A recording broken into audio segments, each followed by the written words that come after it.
Hello and a very warm welcome to this Tarot and Oracle card deck review. Today I am reviewing the deck Native American Oracle Cards.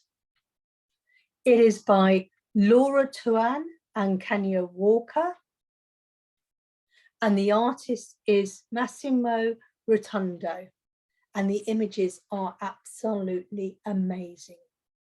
This is a 33 card deck. It comes in a box, and you will notice as soon as you look at the book, there are 6 different languages there. So it is, if you are French or German, you can actually understand the decks because the guidebook comes in 6 different languages. Now I've got the cards still in here. The thing I love about this is as soon as you get there, there's a lovely little lever, piece of ribbon, and you just lift this up and out pops your cards and your notebook. I love that.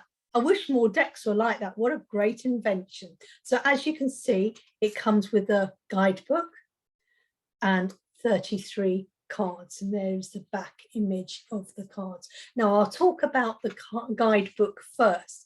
The guidebook looks quite thick, but it is in 6 different languages. English is at the front.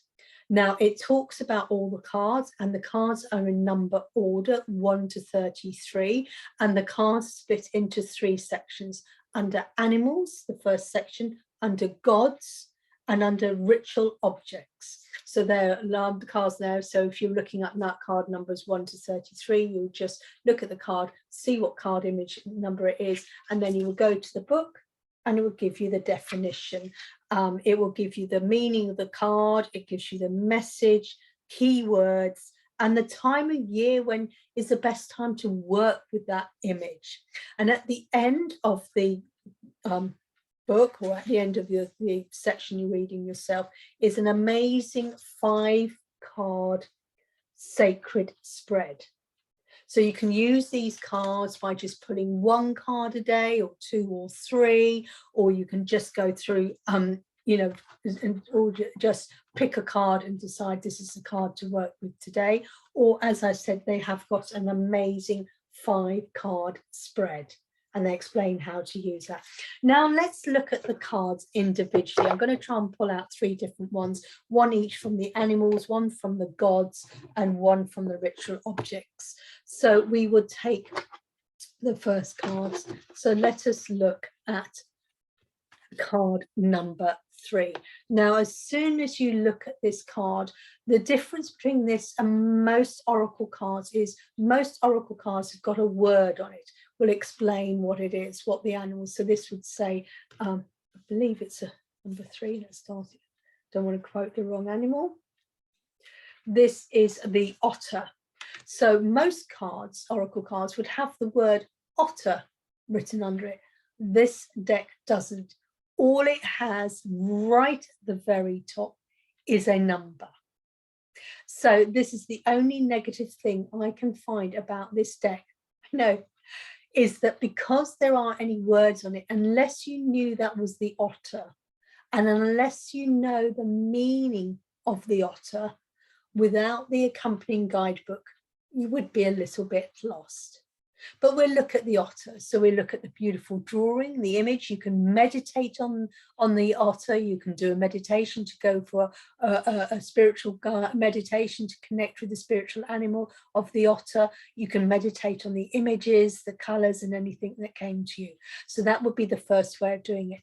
Then you would get to the notebook, and then you would look up card number 3, and it says otter. And the otter is all about transformation. So straight away it tells you transformation, and then there's an information. Oh, and it also explains that there's a pumpkin there, and the pumpkin is the spirit symbol of rapid growth. So that's why it's transformation. There's the otter, and a pumpkin is a sign of rapid growth. So there's a lot of explanation of the card. Then there's a deeper message. Dive into the healing waters of play and exploration to find new ways of being. So there's something. Then there's keywords, changeability, adaptable, curiosity. And then it says time.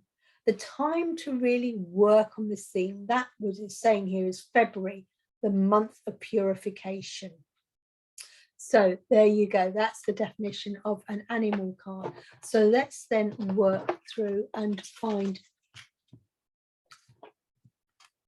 the God, and we go through. This one's appeared now. It's number 17. So I'll quickly find number 17. And this is the Great Spirit Waka Tanka. So if you picked this card, the Great Spirit Waka Tanka. Beautiful image, and there's an eagle there. So again, you will meditate on the images, on the image of Great Spirit Rattakanta. And again, I said, unless you knew who he was, you would need the book to find out. And then it is saying, this is the miracle man. He's the Great Spirit, the miracle worker. And then it's saying you that you have access to your power and wisdom. And of course, the key words is miracle and divine, working with the divine. And then it's saying the time to work with him would be winter. So this is how you will work with the gods. And like I said, it's the anti-disadvantage, unless you knew who the gods are. This one is a little bit more obvious. This is the corn mother. So then we would go to the third part of the things, which are the symbols, the ritual objects that they would use. So let's see if I can find one. Oh, no, this is a bit obvious. This is the dream catcher. This is card number 23. And again, you would look at the image. Oh, it's a dream catcher. Look at all the coloured feathers and everything like that. You would meditate on that.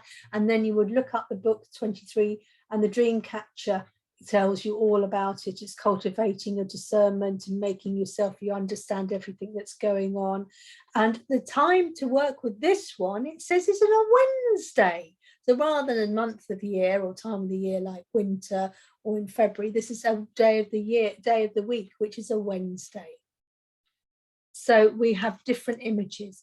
I really like this card deck. I love the artwork. I love the information that's in the booklet. Like I said, don't worry, it's not that big because it's in 6 sections on the 6 different languages it is in. Like I said, the only disadvantage I find is because there is no actual explanation on each individual card, that you would actually have to know what the image is. But after you've used this deck a number of times, you will get used to it. But then if you didn't know what the image is, you just go to the booklet. So I do hope you've enjoyed this review. I like the deck, but the only reason, because if you don't know what the card is, you would struggle with it. I would give it 6 out of 10 with a recommendation. Take care. Namaste. Bye.